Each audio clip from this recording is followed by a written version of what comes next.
हाँ जी। तो आज अपने एक नया टॉपिक लेंगे, राजस्थान के लोकगीत, folk music and folk dances अपने सिलेबस के अंदर लिखा हुआ है। तो अपन लोकगीत पढ़ेंगे। नॉर्मली जब मैं क्लास के अंदर पढ़ाता हूँ ऑफलाइन में, तो मैं बच्चों से पूछता हूँ कि लोकगीत क्या होते हैं। स्टूडेंट खड़ा होकर कहता है कि सर जो लोकल भाषा में गाए जाते हैं वो लोकगीत होते हैं।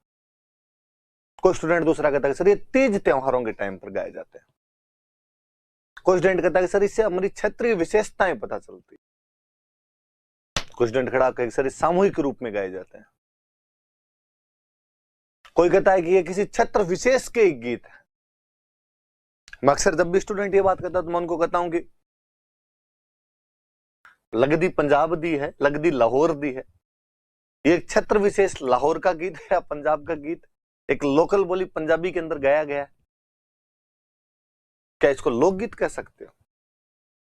स्टूडेंट मुस्कुराता है, क्लास हंसती है, अरे सर इसको तो लोकगीत कैसे कहेंगे। तो वो थोड़े दिन पहले एक फिल्म में गीत आया था, छोटे छोटे पैगमार, इसको लोकगीत कहा जाए। विशेषता पता चल रही। कॉस्मोपॉलिटन सिटीज के अंदर लोग पार्टीज कर रहे हैं वीकेंड पे, एक बंदा कह रहा है पैग थोड़े छोटे लीजिए, कल्चर है। कहिए लोकगीत, फिर हंसते सर ये भी लोकगीत। तो फिर लोकगीत क्या होता है? लोकगीत वह है जिसमें किसी नियम कानून कायदे का ध्यान ना रखना पड़े। लोक मतलब जनता, गीत मतलब गाना। किसी सामान्य मनुष्य द्वारा गाया गया किसी भी राग के अंदर जो गीत है वो लोकगीत है। एक होता है गीत, एक होता है संगीत। संगीत में लय, ताल, छंद, आलाप, सब चीजों का ध्यान रखना पड़ता है। सारे गामा पादा निसी का क्या स्वरों का क्या अनुपात रहना चाहिए, क्या कर्म रहना चाहिए, इनका ध्यान रखना पड़ता है। जिन अंदर इन चीजों का ध्यान ना रखना पड़े वो लोकगीत है। बहुत सिंपल सी परिभाषा मैं अक्सर क्लास के अंदर लिखवा दिया करता हूं कि मानव मन की सहज अभिव्यक्ति, सिंपल एक्सप्रेशंस, ह्यूमन बीइंग, कि मनुष्य के जब जी में आए तब वो जैसा अपने मन के उद्गारों को स्पष्ट कर दे, सुख को या दुख को, वो लोकगीत है। इसमें उसने कोई स्वर का ध्यान नहीं रखा, कोई वाद्य यंत्र नहीं है, कोई राग नहीं है, सिंपली खुद को एक्सप्रेस कर रहा है। कि किसान पश्चिमी राजस्थान के अंदर हल चलाता है और हल चलाते समय उसको लगता है यार सांवरिया इस बार बरसात करेगा कि नहीं करेगा।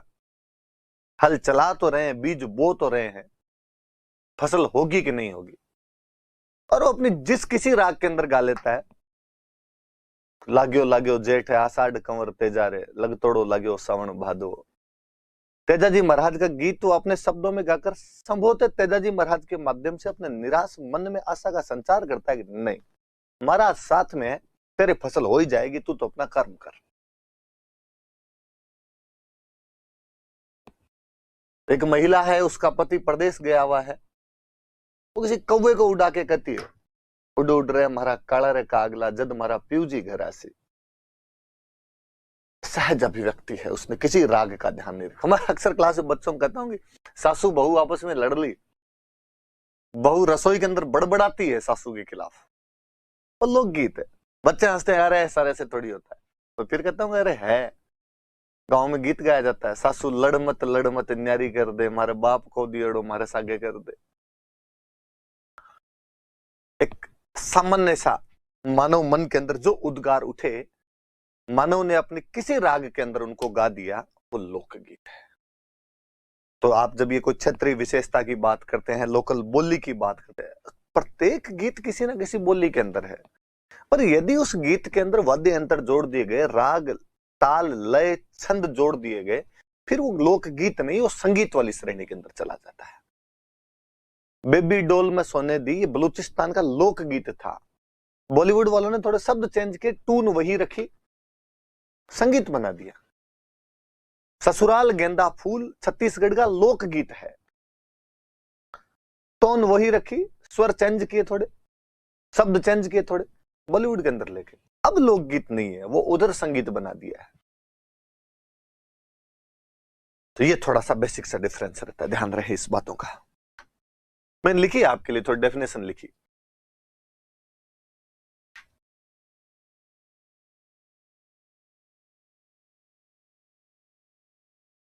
डेफिनेशन कहती है कि जन सामान्य के स्वाभाविक उद्गारों का प्रतिबिंब ही लोकगीत है। स्वाभाविक उद्गार कि जिनके लिए एक्स्ट्रा कोई प्रयास करने की आवश्यकता नहीं है, न्यूट्रल फीलिंग्स है उसकी, नेचुरल जो उसके जी में है वो गया उसने। आगे जो मैं अक्सर क्लास में लिखवाता रहता हूं वो है कि ये मानव मन के सुख दुख की सहज अभिव्यक्तियां हैं, कि मानव का मन किस प्रकार से अपने आप को अपने सुख या दुख के अंदर, दोनों चीज, सुख या दुख में खुद को कैसे एक्सप्रेस कर देता है, वो लोकगीत है। रविंद्रनाथ टैगोर कहते हैं कि लोकगीत, रविंद्रनाथ टैगोर ने लोकगीतों को संस्कृति का सुखद संदेश ले जाने वाली कला कहा है। वो चीज जो हमारी संस्कृति के, हमारे कल्चर का जो मैसेज है उसको कन्वे करती है, आगे तक भेजती है, लोकगीत है। गांधी जी कहते हैं कि लोकगीत ही जनता की भाषा है। एग्जैक्टली, जनता इसी भाषा के अंदर बात कर रही है। लोकगीत हमारी संस्कृति के पहरेदार है। ये गीत हैं तो हमें हमारी संस्कृति का पता है। आज जब तीज, गणगौर, इन त्योहारों का महत्व कम होता जा रहा है तो कोई कैसे जाने इन त्योहारों के बारे में?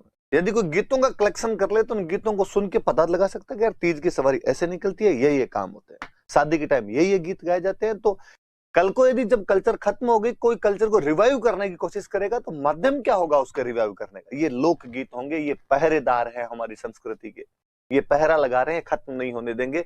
कोई ना कोई मनुष्य किसी ना किसी समय कहीं ना कहीं पर बैठकर इनको रिवाइव करने की कोशिश करेगा, इन गीतों को सुनेगा। बुक है कोई standard dictionary of folklore, mythology and legend नाम की बुक है, उसके अंदर लोकगीत की परिभाषा लिखी हुई है। उसमें लोकगीत को परिभाषित करते हुए कहा गया कि लोकगीत उस जन समूह की संगीतमयी काव्य रचनाएं हैं जिसका साहित्य लेखनी अथवा छपाई से नहीं वरन मौखिक परंपरा से है। कि लोकगीत लिख लिख के याद नहीं किए गए कोई, ये नहीं कि मुझे एक गीत आया, मैंने लिखा और मैंने लिख के आपको दिया और आपने आगे दिया, नहीं, मैंने सुनाया। वो मौखिक परंपरा है, वोकल ट्रेडिशन है हमारे। मैंने सुनाया, फिर आगे किसी ने याद किया, फिर आगे याद किया, आगे याद किया, पीढ़ी दर पीढ़ी, पीढ़ी दर पीढ़ी। आज भी वही बना बनी घुड़चड़ी गाए जाते हैं। शादी के अंदर जो बना बनी वाले गीत है, कहीं कुछ भी चेंज नहीं हो रहा। सरदादियां वही गा रही थी, परदादियों, दादियों ने, मम्मी ने वही गाया, अगली पीढ़ियां भी वही गाती रहेगी।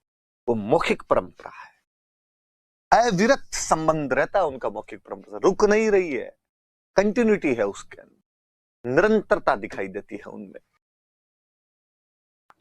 हम कहते हैं कि राजस्थान के लोकगीतों को 3 भागों में बांट सकते हैं। कौन कौन से? जनसाधारण के लोकगीत, नॉर्मल मनुष्य जो गए, व्यवसायिक लोकगीत, कुछ जाति विशेष के लोकगीत, प्रोफेशनल जो हो गए थे उन लोगों द्वारा जो गीत गए, या क्या हो सकता है कि रीजनल, क्षेत्र विशेष। मैं कहूं कि मैदानों में कौन से गाए जाते हैं, मरुस्थल में कौन से गाए जाते हैं, पर्वत में कौन से गाए। तो मतलब लोकगीत, राजस्थान के लोकगीतों को हम बड़े तौर पर 3 भागों में बांट सकते हैं। या तो जनसाधारण के जो लोकगीत है वो, या हम कहते हैं कि स्पेशल जातियों द्वारा जो लोकगीत गाए गए वो, या कुछ क्षेत्र विशेष के जो लोकगीत है वो 3 भागों में बांटा जा सकता है। एक एक का पोस्टमार्टम करें। पहले हमने कहा जनसाधारण, नॉर्मल, मेरे बिना कहे आप समझ जाओगे कि जन सामान्य द्वारा जो विभिन्न अवसरों पर गाए जाते हैं। जनसाधारण गाएगा तो कभी गा देगा, अवसर ढूंढता है वो तो, और उन पे गीत गाता है।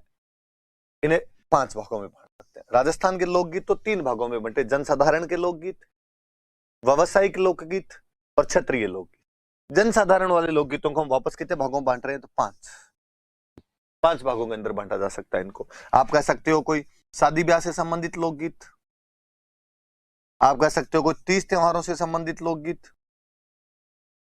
कोई देवी देवताओं से संबंधित लोकगीत, कोई मौसम से संबंधित लोकगीत, और जो बच गए वो इनमें किसी में नहीं आए उनको मान लो। तो जनसाधारण के लोकगीतों को आप 5 भागों में बांट सकते हैं। 5 भाग कौन कौन से वे? तो कहा संस्कार, शादी ब्याह, सगाई, जच्चा बच्चा, ऐसा कोई लोकगीत हो संस्कार संबंधित। त्योहार, तीज, गणगौर, रक्षाबंधन, होली, दिवाली, इनका जो भी गीत है वो त्योहार है। तेजाजी महाराज के, जीण माता का, गोगा जी महाराज का, पाबू जी महाराज का, ये जो गीत है धार्मिक है। सावन के, फागण के ये जो गीत हैं ये ऋतु है, इनमें किसी में नहीं आए और बच गए वो विविध है, मिसलेनियस। हम 5 भागों में बांट सकते हैं, एक एक का फिर देखते हैं। हम कहते हैं पहले संस्कार संबंधित लोकगीत, नाम से ही दिमाग में रह जाएंगे। थोड़े प्रकार वगैरह ध्यान में रखना कौन कौन से। सगाई, सगाई के टाइम जो गाया जाए, सगाई अपने आप। बधावा हम आगे पढ़ेंगे, कोई शुभ काम पूरा हो जाए उस समय जो गीत गाया जाए वो बधावा है। अक्सर गांव के अंदर कहते हैं कि बीननी आ गई, ब्याह खत्म हो जाता है, बीननी आती तो कहते लो बधार लो, बीननी बधार लो, बधावे गाए जाए। कोई काम आपके घर के मुहूर्त था, गृह प्रवेश का मुहूर्त था, न्यांगल थी, वो काम कंप्लीट हुआ, आपने उस समय बधावा कर लिया, तो बधावे। चाक भात शादी के टाइम में होता ही है, राती जोगा बोलते ही है, देवी देवताओं के लगते हैं, शादी में भी लगते हैं राती जोगे। मायरा जानते ही हो, मम्मी वाले पक्ष से जो भी आते हैं तो उनके सम्मान में जो गीत गाए जाते हैं। हल्दी लगाओ तो, घोड़ी पर चढ़ो तो, बना बनी गाओ तो, वर निकासी, जब निकासी निकल रही है उस टाइम गाओ तो, तोरण मार रहा है, हथलेवा बांध रहे हैं, कंवर कलेवा कर रहे हैं, जीमनवार कर रहे हैं, मतलब हर एक चीज पे गीत है। आप देखिए कंकन डोरा, कंकन डोरे बांधते हैं उस टाइम जो गीत गाए जाए। जल्ला बताया मेरा, बारात का डेरा देखने जा रहे हैं उस समय जो महिलाएं गीत गा रही है। जुआ जुई, बीननी आ गई, बाद में वो परात के अंदर खेल सा खिलवाते हैं उसको, मतलब पंजाबी गाना है, तेरे नाल खेड़ा कंगना परात चे, कि तेरे साथ वो परात में कंगने वाला गेम खेलना है, तो अपने उसको जुआ जुई कर दे। बिंदोला कि अपने घर में किसी की शादी है, अपने जो चाचा जी ताऊ जी है वो बुला बुला के खाना खिलाते हैं, बंदोरे निकालते हैं, बंदोरे निकालते हैं, बिंदोले वाले गीत होते हैं। जच्चा बच्चा तब जो गीत गए जच्चा, ये सारे संस्कार संबंधित है। सगाई का है, कोई बच्चे होने का है, शादी के हैं, शादी में कितने सारे गीत। अब कभी अपने को कोई मेंस में क्वेश्चन पूछ ले, विवाह से संबंधित 4 लोकगीत बताए, कुछ ही बताओ यार, याद करने की थोड़ी जरूरत है। जो जो घटनाएं शादी में दिमाग में आती है वो क्या होता है शादी में, चाक भात होता था चाक भात, और क्या होता मायरा लेके आते मामा जी तो मायरा, और क्या होता दूल्हा घोड़ी पे बैठता है तो घोड़ी, दूल्हा दुल्हन होते हैं तो बन्ना बन्नी, घोड़ी पर बाद बिन घर से बाहर निकलता तो वर निकासी, महिलाएं बारात का डेरा देखने जाती है तो जल्ला, वो कंकन डोलडे मानते हैं तो कंकन डोरा, वो कंगने वाला खेल खेलते हैं तो जुआ जुई। याद थोड़ी करने ही अपने आप के अंदर। और मुझे लगता है ये भी कोई याद करने बैठे तो फिर राजस्थान का होने का मतलब क्या रहा। थोड़ा सा दिमाग लगा ले अपने आप में, घटनाएं आसपास की चित्रित हो जाएगी दिमाग के अंदर। दूसरा है त्योहार संबंधित लोग, त्योहार कौन से हो सकते हैं, तीज, गणगौर, ये सब त्योहार है। रसिया, होली पे जो गीत गाए जाते हैं, रसिया, होरी, होरी होली वाले गीतों को, धमाल, जगाड़ी साइड में धमाल ही गाए जाते हैं। अब होली वाला सीजन शुरू होने वाला है तो अब धमाल गाए जाएंगे, खूब सारे धमाल गाए जाएंगे। तीज, गणगौर, रसिया, होली, धमाल। मुझे 2 और याद है, दीपावली पर मेवाड़ साइड के कोई गीत है, एक गीत का नाम है हरणी, एक गीत का नाम है गढ़लो। मेवाड़ के अंदर दीपावली पर गाए जाने वाले गीत है हरणी और गढ़लो, बाकी तो आपको पता चल ही रहे अपने आप। ऋतु संबंधित लोकगीत, फागण के अंदर गा लो, अब ये इनको आप उधर भी मान लो, बोले इधर मान लो, एक ही बात। फागण के गीत, सियाड़े के गीत, 12 मासा, 12 अलग अलग महीनों पे, चैत पे गाओ, बैसाख पे गाओ, किसी पे गाओ, बोले चैती गाओ। कजड़ी, भादवे वाला जो होता है कजरारा मौसम रहता है, कजड़ी। चौमासा, बरसात की ऋतु में जो 4 बरसात वाले महीने होते हैं, आषाढ़ से कार्तिक वाले, चौमासा। पपैयो, पपैया बोलता है इन दिनों में तो पपैयो। बदली, बादल कोई कहते हैं, मोर। ये सावन के गीत अपने आप में, बरसात के टाइम गाए जाने वाले गीत है। ऋतु संबंधित लोकगीत हो गए, धार्मिक लोकगीत हो गए। बताया था लांगुरिया, कैला देवी के जो गीत गाए जाते हैं वो लांगुरिया। तेजाजी महाराज वाला गीत में भी बता ही रहा था, लोग देवियों के गीत गाओ चिरजा है, लोग देवताओं के गीत गाओ सारजस है। ये बात बताई भी आपको। मिसलेनियस, अब जो कोई बच गए वो मिसलेनियस। शेखावटी साइड के अंदर ऊंट के गले का एक आभूषण होता है गोरबंद, वो गोरगन जब बनाया जाता है तब लड़कियां गीत गा लेती, गाया तो चराउंती में गोरबंद गुंथियो, भैंसा तो चराउंती में पोयो पोयो राज। अब इस गोरबंद को किस में लेके जाओ, क्या धार्मिक है कि नहीं, क्या संस्कार का है कि नहीं, क्या ऋतु संबंधित है कि नहीं, तो फिर किस में मानोगे आप इसको। तो कहा मिसलेनियस में पटको यार, अलग ले जाके छोड़ दो इनको, तो ये मिसलेनियस हो गए।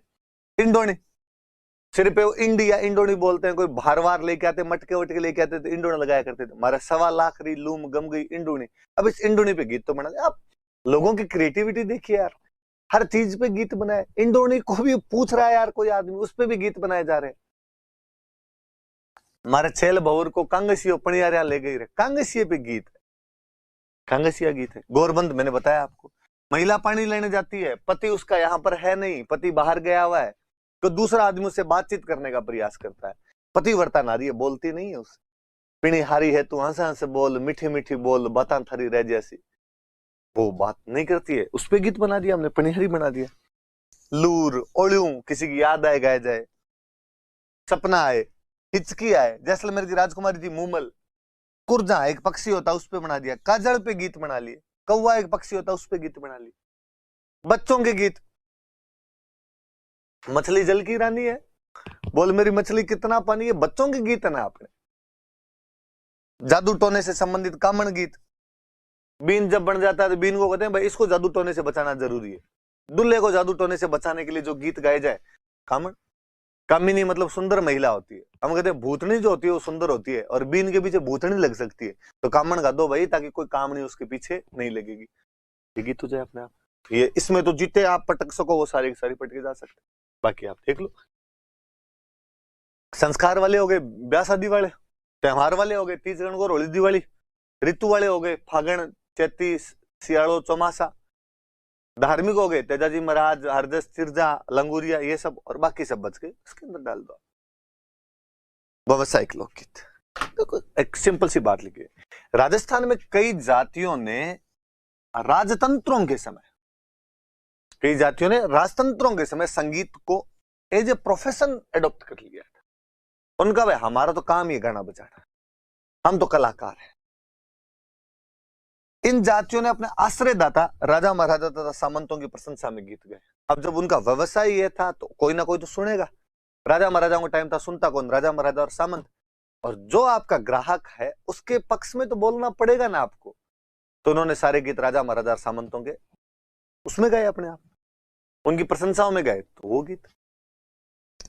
अब वो कौन कौन सी जातियां थी जिन्होंने, हम पढ़ते हैं खूब सारी जातियों नाम, ढोली, मिरासी, लंगा, कलावंत, भाट, राव, जोगी, कामड़, वैरागी, गंधर्व, भोपे, भवाई, राणा, कालबेलिया, कथित, कितने कितने नाम। मुझे याद है 2012 के मेंस में क्वेश्चन पूछ लिया था, राजस्थान की कुछ संगीत जीवी जातियों के नाम बताइए। लो साहब कितनी पड़ी, जितनी याद रहे उतनी बोलो बोलेगा। हमने कहा इन गीतों में, अब चूंकि व्यावसायिक थे तो अब इनमें राग वगैरह आने शुरू हुई, कौन सी राग का प्रयोग करना है, कौन सी करनी। कई राग आती है, मांड हम पढ़ेंगे आगे, देश, सोरठ, सौराष्ट्र साइड की जो थी सोरठ हो गई अपना, मारू, परज, कलिंगड़ा, जोगिया, आसावरी, बिलावल, पिल्लू, खमाज। अब हालांकि मैं तो खुद भी संगीत का इतना कोई जानकार नहीं, तो मुझे नहीं पता है राग कौन कौन सी होती है, पर अपने नाम तो याद कर लेना। ये जरूर मांड, देश, सोरठ, मारू, ये तो जानते ही है, ये अपने इस साइड की जो थी उनके ये नाम थे। बाकी आसावरी, बिलावल, पिल्लू, खमाज। कभी प्री में कोई सिंपल क्वेश्चन पूछ ले, आसावरी, बिलावल, पिल्लू और खमाज क्या है? संगीत की रागें हैं, इतना तो याद रह जाए कम से कम। वरना क्वेश्चन दे, ग्रासिया महिला के नाक के आभूषण, बाड़मेर जिले के 4 गांव, राजस्थान की मूंग की किस्में और संगीत की 4 रागें, तब याद रहेगी यार संगीत की रागें। ये थोड़ा सा याद करने वाला था, मैंने डाला। व्यावसायिक जातियों द्वारा युद्ध के समय गाए जाने वाले वीर रसात्मक गीत सिंधु और मारू रागों पे गाए जाते थे। ये मेरा यूं बचपन में कहानियां पढ़ते समय खुद सुना गया। जब सिंधु राग बजता था तो युवाओं की भुजाएं फड़का करती थी, योद्धा लड़ने के लिए तैयार हुआ करते थे। यार सिंधु राग बज गया, इसका मतलब लड़ाई शुरू हो गई। तो सिंधु और मारू राग जो है वो वीर रस के गीत है, युद्धों के समय बजाए जाते हैं। क्षत्रिय लोकगीत, नाम से पता चलता है। राजस्थान को बेसिकली आप 3 क्षेत्रों में बांट सकते हो, या तो पश्चिम वाला मरुस्थल पड़ा है, या ये मेवाड़ वागड़ वाले पहाड़ पड़े, या अपने जयपुर और ये आसपास की जो जमीन है ये मैदान पड़ा है। तो 3 प्रकार के गीत हो गए, मरुस्थलीय गीत हो गए, पर्वतीय गीत हो गए, और अपने मैदानी गीत हो गए। मरुस्थली क्षेत्र कौन सा? बाड़मेर, जैसलमेर, बीकानेर, जोधपुर। गीत कौन से? गुर्जा, पक्षी होता, अभी हम और पढ़ेंगे, पीपली, रतन राणो। अमरकोट का एक सामंत था रतन सिंह, राणा रतन सिंह नाम करके, अंग्रेजों के खिलाफ बगावत कर देता है। हालांकि अंग्रेज बाद में इसको पकड़ के फांसी लगा देते हैं। उसके पक्ष में गीत बनाया गया, रतन राणा एकर तो अमराणा घुड़ लो फिर, एक बार फिर अमरकोट आके जा रतन राणा। तो रतन राणा वाला गीत हो गया। अमरकोट मैंने बताया था किसी टाइम अपना पार्ट था मारवाड़ का। मुम्मल, घुघरी, केवड़ो। सिंपल कोई आपसे कभी पूछेगा मुम्मल, घुघरी, केवड़ो आदि गीत कौन से क्षेत्र के गीत है? मरुस्थलीय क्षेत्र के लोकगीत। नाम याद करने इनके। देखो कितनी जोरदार बात है। उन्मुक्त वातावरण की वजह से, खुला वातावरण पड़ा था, दूर दूर तक कुछ था नहीं अपने यहाँ पर। लोकगीत ऊंचे स्वरों वाले, लंबी धुन और अधिक स्वर विस्तार वाले होते हैं। 3 बातें सुनना आप, ऊंचे स्वर, लंबी धुन और अधिक स्वर विस्तार। आप नोटिस करना, आपने पश्चिमी राजस्थान के ज्यादातर गीतों में, ये होली के टाइम वाले मुझे याद आते हैं, गीत गाते तो लंबी टेर लेते उसकी, खूब यूं लंबा खींचते उसको। मगर यार दूर दूर तक मिनक तो होते नहीं थे, तो जितनी ऊंची आवाज में गा सकते थे उतनी ऊंची आवाज में गाते, लंबे स्वर खींचा करते थे। मतलब वो मेरे को एक गाना याद आता है, लक्ष्मण के तीर लग जाता है, तो अब वहां पे वो सब बैठे हुए राम जी के साथ वाले, और कि क्या किया जाए क्या नहीं किया जाए, तो सिंपल लाइन है, लिछमण करे बाण लग्यो शक्ति, पर उसमें खींच लिछमण, तो उसको लिछमण को इतना लंबा खींच लेते, लग्यो रे, तो उसको लंबा यूं खींच लिया करते। ये कारण ये था कि जनसंख्या विरल थी, सघन नहीं थी, तो आराम से ऊंचे ऊंचे गीत गाते, डिस्टर्ब होने वाला नहीं था। ये मैदानी भाग होता, लोग ज्यादा रहते, लोग कहते क्या रे रात को न तो खुद पढ़ते हो और न पढ़ने देते हो किसी को, पर यहाँ को स्थान नहीं, तो गाओ जोर जोर से गाओ बोले। पर्वतीय लोकगीत, ये मेवाड़ वागड़ वाला प्रदेश, नाम याद रखना इन गीतों, ये तो आपने जानते नहीं, आपने सुने हुए नहीं, जनजातियों के गीत है। उन पर्वतों में ज्यादातर जनजातियां रहती है, पटेलिया, बिछियो, लालर, माछर, नोखिला, थारी ऊंटारी अस्वारी, नावरी अस्वारी, शिकार, हमसिडो। ये हमसिडो है ना, ये भील महिला पुरुष मिलके गाते हैं, हम सफर है वास्तव में तो ये, पर उससे वो हमसिडो नाम पड़ गया इनका, भील महिला पुरुषों द्वारा मिलकर गाया जाने वाला गीत है। इनमें सामूहिक लोकगीतों का प्रचलन ज्यादा है, जनजातियां है इनमें, जनजातियों में कलेक्टिविटी ज्यादा रहती है हमेशा, तो वो हमेशा सामूहिक लोकगीत होंगे, इनमें जनजातीय लोकगीत ज्यादा। अब कोई आपसे पूछ ले कि मेंस में पूछ ले कि राजस्थान के पर्वतीय क्षेत्र के गीतों की दो विशेषताएं बताइए, आप बता दो। इनमें सामूहिक गीतों की सामूहिक गीत अधिक है और इनमें जनजातीय गीत अधिक होते हैं। उदाहरण बता दो चार, पटेलिया, बिछियो, लालर।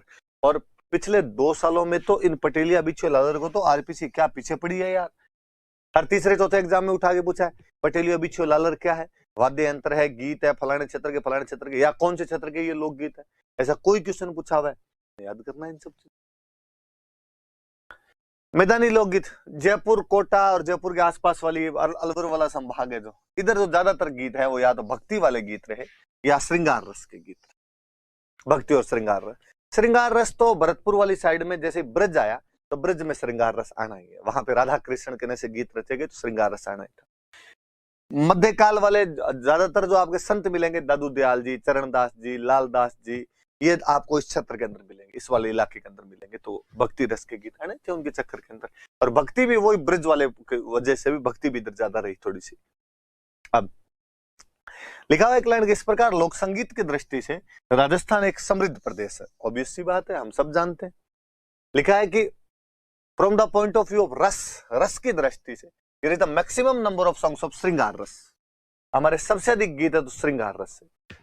श्रृंगार रस मतलब नायक नायिका, हीरो हीरोइन के कोई गीत होंगे तो वो हमेशा श्रृंगार रस के गीत होंगे। In which there is more description of disconnection, जिनके अंदर मिलन नहीं है, कनेक्शन नहीं है, डिस्कनेक्शन है, वियोग दिखाई देता है हमारे गीतों के अंदर। कारण कि अपने यहाँ पे खाने के दाने होते नहीं थे, आदमी कमाने के लिए बाहर जाना पड़ता था, आदमी कमाने के लिए बाहर गया, लुगाई पीछे बैठी कागली उड़ाती बापड़ी और क्या करती, तो बस वो गीत मिलेंगे आपको, बिछोह के गीत, वियोग विरह के गीत मिलेंगे आपको। लिखा है कि जिसमें वियोग श्रृंगार का वर्णन अधिक मिलता है, जिसके पीछे कारण यहाँ पुरुषों के जीविक उपार्जन अथवा व्यापार आदि हेतु प्रदेश गमन की प्रवृत्ति है। श्रृंगार रस के बाद सबसे ज्यादा श्रृंगार रस, उसके बाद शांत रस मतलब ये धार्मिक वाले, और उसके बाद वीर रस। तो कोई पूछ लेगी रस की दृष्टि से राजस्थान में सबसे अधिक गीत किसके, श्रृंगार रस के। श्रृंगार रस के क्यों है, क्योंकि उनके अंदर वियोग दिखाई देता है, कमाने के लिए या अब व्यापार करने के लिए बाहर जाया करते थे, तो वो जो वियोग के गीत है वो मिलेंगे आपको। धार्मिक गीत मिलेंगे तीसरे नंबर पर आपको, वीर रस के गीत मिले। वीर रस के आप कह दोगे सिंधु और मारू राग वाले, जैसे बाबू जी के पवाड़े, तो बाबू जी के पवाड़े अपने आप में क्या वीर रस के गीत है। अब थोड़े गीत बताए हुए कौन कौन से गीत हैं, कौन कौन से नहीं, वैसे तो आप जानते ही हो, मैं मोटे मोटे से एक बार बता दूं। केसरिया बालम अपने राजस्थान का राज्य गीत है, स्टेट सॉन्ग ऑफ राजस्थान।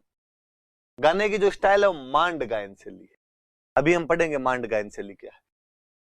इसमें पत्नी प्रदेश गए अपने पति को वापस बुलाती, इसमें क्या अपने सब गीतों में प्रदेश गए पति को वापस बुलाती। केसरिया बालम आओ नहीं पधारो हमारे देश, तो लुगाई के लिए तो केसरिया बालम पति है उसका, वो तो अब आ जाओ, खूब कमा लिया, वापस आ जाओ अपने। पर देखिए गीत कितना फेमस हुआ कि हमारे राजस्थान के टूरिज्म डिपार्टमेंट का तो लोगो ही बन गया अपने आप में, पधारो हमारे देश। और पधारो हमारे देश कहते ही आपके दिमाग में भारत के किसी भी कोने के अंदर कोई मनुष्य खड़ा, उसके दिमाग के अंदर राजस्थान आ जाएगा। तो ये गीत तो हमारी पहचान बना अपने यहाँ पे, तो राजस्थान का राज्य गीत होना ही था। मोरियो, मुझे बड़ा जोरदार लगता है गीत कि ऐसी लड़की द्वारा गाया जाने वाला गीत है जिसकी सगाई हो गई पर शादी होनी बाकी है, संबंध तय हो चुका है पर शादी होनी अभी बाकी है। तो भाई इसका लड़की से क्या संबंध? हम कहते हैं कि मोर बरसात की ऋतु में पीऊ पीऊ बोलता रहता है कि पानी बरस तो मैं पीऊं। तो लड़की मोर को कहती है कि मोर प्लीज ये पीऊ पीऊ बोलना छोड़ दे, मेरी सगाई हो रखी है, तू जब पीऊ पीऊ बोलता है मुझे पिया की याद आती है, तो मोरिया पीऊ पीऊ की बोली छोड़ दे। और मुझे और जोरदार लगता है कि उसने कहा कि तू बोलता भी गलत टाइम पर है, मोरिया आज सो बोले और ढलती रात को, अरे ये नींद खराब की, अब सारी रात बदलते रहे करवटे, हम वाली फीलिंग लेनी पड़ेगी फालतू में, इसलिए प्लीज तू ये गीत मत गा। ये उन टाइम की बातें जब व्हाट्सएप नहीं हुआ करते थे, आजकल व्हाट्सएप है तो आजकल मोरिये नहीं गाने पड़ते। तो ऐसी लड़की द्वारा गाया जाने वाला गीत जिसकी सगाई तो हो चुकी है लेकिन विवाह होना बाकी है, तो उसको तो मोरिया की पूरी पीऊ पीऊ भी बुरी लगी भाई। कुर्जा पक्षी होता है, परदेसी पक्षी था, अपने वालों को इतना पता था कि बाहर से आता है, अपने वालों को यह भी पता था कि अपना पति भी बाहर गया हुआ है। तो जब ये पक्षी बाहर का है, पति बाहर गए हैं, तो इसके साथ पति के पास में संदेश भेज दिया जाए। तो महिला कुर्जा पक्षी के माध्यम से अपने पति के पास संदेश भेजती है, उड़ती कुर्जलियां संदेशों मारी लेती जाई जेरे, कि कुर्जा तू जा रही है तो जाते हुए मेरा संदेश लेके जाना। ये बात अच्छा, ये तो साइबर, ये तो काट देना, ये तो कोई काम की बात नहीं है, लिख दी होगी ना। अब बाकी महिलाओं ने कहा भाई हम तो कुर्जा के माध्यम से संदेश भेज देगी। भील महिलाओं ने कहा कि ना ना ना साहब, अपने तो व्हाट्सएप आज चलाया जाए, निकल चलाया जाए, प्राइवेसी इश्यू, प्राइवेसी मैटर्स, अपने सिग्नल ज्वाइन करेंगे, देखो सीधी सी बात है। तो उन्होंने कहा हम तो तोते के माध्यम से संदेश भेजेंगे। तोते को लोकल लैंग्वेज में बोलते हैं सुओ। तो भील महिलाएं तोते के माध्यम से अपने पति के पास संदेश भेजती है, सुवटियो, उडियो उडियो डोडो डोडो जायो मारो सुवटियो, और मारो सुवटियो तो छोटी ननंद को वीर। सुनना बात, महिला उसको देवर मान रही है तोते को कि तोता तू मेरे ननंद के वीर, मतलब मेरे देवर के समान है। उसकी लाइनें तो मुझे कई जोरदार लाइनें लगती है कि यार क्या कल्चर बताती है वो अपने। उसमें एक लाइन आती है सुबह वाले गीत में, तो कि जो धरने जाई जे तो सुआ यूं कही जे थारे गोरी धरने चूनड़ी रो चावराज, कि जोधपुर जाए तो मेरे पति को कहना कि मुझे चूनड़ी के कपड़े अच्छे लगते हैं इसलिए वहां से लाया जाए। हम जब हस्तकला पढ़ेंगे तो हम पढ़ेंगे कि राजस्थान में चूनड़ी का प्रिंट सबसे अच्छा कहां मिलता था, जोधपुर। हम सदियों से उस गीत को गा रहे हैं कि पहले भी वो जोधपुर में अच्छा मिलता था, आज भी चूनड़ी का प्रिंट सबसे अच्छा तो जोधपुर मिलता है। तो ये दो अलग याद रखना। नॉर्मल महिलाएं तो कुर्जा, उनका व्हाट्सएप वो है, इधर इन्होंने कहा अपने सिग्नल है, इनका सुवटी है। भील महिलाओं का कागा मैंने बताई दिया, कौवे को उड़ाते हैं, ये तो बचपन में अपने किए हुए।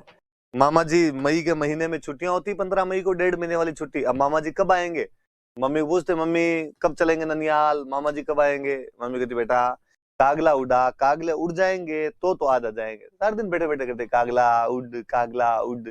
कई बार संयोग बनता कि कौवा उड़ जाता और उसी दिन मामा जी आ जाते। अपने लगता है कौवे उड़ाने से ही मामा जी आते हैं। अगली बार 15 मई को अपने बिना मम्मी के कई लग जाते कागला उड़। तो पत्नी है वो कौवे को उड़ाती है और कौवे को उड़ा के अपने पति के वापस आने का सगुन मनाती है कि कौवा उड़ गया तो सुगन चोखे हुए तो केसरिया बालम घर आएंगे। हिचकी वैसे भी नॉर्मल हिचकी आती है तो कहते हैं कोई ना कोई याद कर रहा है आपको। तो ये मेवात क्षेत्र का लोकगीत है, याद रखने वाली बात ये मेवात क्षेत्र का लोकगीत है जो किसी की याद आने पर गाया जाता है। बिछुड़ो नॉर्मली कभी आपने सुना ही हो, मैं तो मरी होती राज खा गयो बेरी बिछुड़ो। हाड़ौती का लोकगीत है, क्षेत्र याद रखें। हाड़ौती क्षेत्र का लोकगीत है, महिला को बिच्छू खा गया, वो मर रही है, अपने पति को कहती है कि आप दोबारा शादी कर लेना, दुख मत पाना, रोटियां कौन बनाएगा आपके कपड़े कौन धोएगा, मुझे तो बिच्छू खा गया, मैं तो मर रही हूं, लेकिन आप दूसरी शादी कर लेना। वो जो बिछुड़ो गीत गाया जाता है। तो ऐसी जो भली महिलाएं होती है वो कौन से क्षेत्र के अंदर रहती है, तो हाड़ौती क्षेत्र के अंदर ऐसी भली महिलाएं होती है जो अपने पति को कह जाती है भाई मैं भले मर जाऊं लेकिन तुम दूसरी शादी कर लेना। कामण मैंने अभी बताया, दूल्हे को जादू टोने से बचाने के लिए जो गीत गाया जाता है। तो ये नोटिस भी किया करो कि घरों के अंदर जब दूल्हा बन जाता है बांध बैठ जाता है, जब वो कटार वटार डाल देते हैं उसके बाद घर से बाहर नहीं निकलने देते। चोराए तो मरे क्रॉस नहीं करने, चौराया क्रॉस किया, घर से बाहर निकला, भूतनी पीछे हो गई तो लफड़ा हो जाएगा, तो कामण और गा के रखते हैं। भाई कामण गा दो ताकि पीछे कोई नहीं, मैजिक से बचाया जा सके उसको, टू प्रोटेक्ट मैजिक। बधावा मैंने बताई दिया आपको, किसी भी शुभ काम के संपन्न होने पर गाया जाने वाला गीत बधावा है। सीठने, महिलाएं गालियां गाती, दूल्हे के दोस्त जीमने के लिए आए हुए होते हैं, कंवर कलेवा कर रहे होते हैं, उसमें महिलाएं हनी सिंह बनी हुई रहती है, तो वो जो गीत गाए जाते हैं महिलाओं द्वारा, जो गालियों भरे गीत गाए जाते हैं, वो शादी के समय महिलाओं द्वारा गाए जाने वाले गालियों भरे गीत, abusive songs sung by women during marriage, वो जो गीत होते हैं वो कौन से होते हैं? सीठने। नॉर्मल परिवारों में, घरों में आप देखते होंगे किया जाता है। हंसी मजाक थी, सबको मौके मिलते थे हंसी मजाक करने की, महिलाएं कर लेती। पावना, पावना किसको कहें? दामाद को। दामाद ससुराल आए उस समय जो गीत गाए थे वो पावने। पर मुझे यार लगता है कि ये गीत तो पहले गाते थे, जब दामाद 5-7 साल में एक बार ससुराल आया करता था। पहले यार ससुराल जाना अपने आप में टास्क हुआ करता था। ससुराल जाता तो यूं दामाद पूरे एकदम तैयार होके, 10 किलो तो बाहर होता था उसके साथ, कोई खोपरेन, किरचेन, सुपारी, बीड़ी, सिगरेट, भगवान जाने क्या क्या लेके जाता था। साड़े साड़ियां मिलेंगे वहां पे, उनको देने पड़ेंगे। गांव भर की महिलाएं इकट्ठी होती, उसके सम्मान में गीत गाए जाते, और वो भी ठरके से बाहर बैठा रहता, किसी से बात नहीं करता। जवाइयों के ठरके अलग हुआ करते थे। अब जवाई रसोई में तो खड़ा रहता है, सासू से बात करता रहता है, कौन पावने गाए उनके? मुझे लगता है 5-7 बार के अंदर तो सासू बाकी ससुराल वाले पावने से इतने फेमिलियर हो जाते हैं कि रसोई में खड़े वो सासू भी कह देती होगी, लो लसन तो छोड़ लो, की काम तो करो, आयडा हो जद। तो उनके तो पावने आज गाए जाए, कल गाए जाए। इसलिए लड़कों, अपने तो कभी कभी ससुराल जाना ताकि पावने गाए जाए, वरना पावने गाने बंद हो जाएंगे। और लड़कियों से भी क्यों हमेशा नहीं लेके जाना, लो हमारे गांव चलो, हमारे गांव चलो, क्या लेके जाना गांव में अपने? जवाई कभी कभार जाए तो वैल्यू बढ़ती है उस बंदे की। जोरावा, ये जोरावा है, जोरवा लिख दिया इन्होंने ना, जोरावा। अभी मैं ये बता रहा था आपको, पिछला कौन सा है, हिचकी, मेवात क्षेत्र का लोकगीत जो किसी की याद में गाया जाता है। एग्जैक्टली इसको जैसलमेर कर दो, मेवात को रिप्लेस कर दो वहां से। जैसलमेर क्षेत्र का लोकगीत जो किसी की याद में गाया जाए, कोई व्यक्ति की मृत्यु हो गई या और कैसे भी याद के अंदर जो गीत गाए जाए वो झोरावे होते हैं। ढोला मारू, राजस्थान की एक प्रेम कहानी है ढोला मारू, उस पर आधारित गीत है, सिरोही क्षेत्र में गाया जाता है। ढाडी जाति के लोग गाते हैं। अभी हम संगीत जीवी जातियां पढ़ रहे थे, उनमें नाम पढ़ा था हमने ढाडी, तो ढाडी जाति के लोगों द्वारा ये गीत गाया जाता है। ढोला मारू प्रेम कहानी है, राजस्थान की है। ढोला मारू वो नहीं है जो आप समझ रहे हो, प्रेम कहानी है अपने। ओल्यू या कोयल, ओल्यू याद होती है, लड़की की विदाई जब हो रही होती उस समय जो गीत गाते हैं कोयल बाई सिद्ध चालिया, तो वो जो कोयल बाई वाले गीत गाए जाते हैं वो लड़की की विदाई के समय गीत गाए जाते हैं, वो ओल्यू या कोयल है अपने। पीपली, पीपल का छोटा पेड़, जब शादी हुई थी पति पत्नी ने मिलकर एक पीपल का छोटा सा पेड़ लगाया था। पति उसके बाद कमाने के लिए प्रदेश चला गया, पीपली अब बड़ी हो गई, अब उसके आप छाया में बैठ सकते हो, बात हो गई घेर घुमेर। तो अब वो पत्नी पति को याद करती, अब तो आ जाओ, अब तो इसकी छाया में बैठने का टाइम आया है, कितने कमाओगे, और मुझे नहीं चाहिए पैसे। बाबूसा ने चाहिए धन गणो कपड़े लोबण थारी माँ, तुम्हारी माँ को चाहिए कपड़े, तुम्हारे पापा को चाहिए धन, मुझे नहीं चाहिए, आप तो आ जाओ, साथ रहेंगे, इसी में खुश हूं मैं तो वो जो गीत है वो कौन सा गीत है आपके? पीपली। चखाटी मारवाड़ में तीज के समय गाया जाता है, क्यों? फिर वापस याद कीजिए, तीज पति पत्नी के प्रेम का त्योहार है, तो पत्नी कब बुलाएगी? तीज पे बुलाएगी वो तो। चिरमी, चिरमी फिर एक पौधा होता है, एक लड़की है ससुराल के अंदर गई हुई है, पीहर वाले याद ही नहीं कर रहे, लेने के लिए नहीं आ रहे, उस चिरमी के माध्यम से अपने मन की व्यथा वो उद्गार प्रकट करती है। चिरमी बाबूसारी लाडली, वाकई तो खुद के लिए कह रही होती कि मैं मेरे बाबूसा की लाडली, तो चिरमी को माध्यम बना के जो गीत बोलती है चिरमी हो गया अपने आप। हमसिडो मैंने बताई दी, भील महिला पुरुषों द्वारा मिलजुल कर जो गीत गाया जाता है हमसिडो। गोरबंद मैंने बताई दी, ऊंट के गले का आभूषण होता है, इसे जब बनाते हैं तो उस समय गीत गाया जाता है। शेखावटी का, ये थोड़ा याद रहे। पनियारी मैंने बताई दिया, पानी लेने जाने वाली पतिव्रता महिला का गीत है। ये अपने मुख्य मुख्य से बड़े बड़े गीत हो गए, हमने गीतों के प्रकार पढ़ लिए। पहले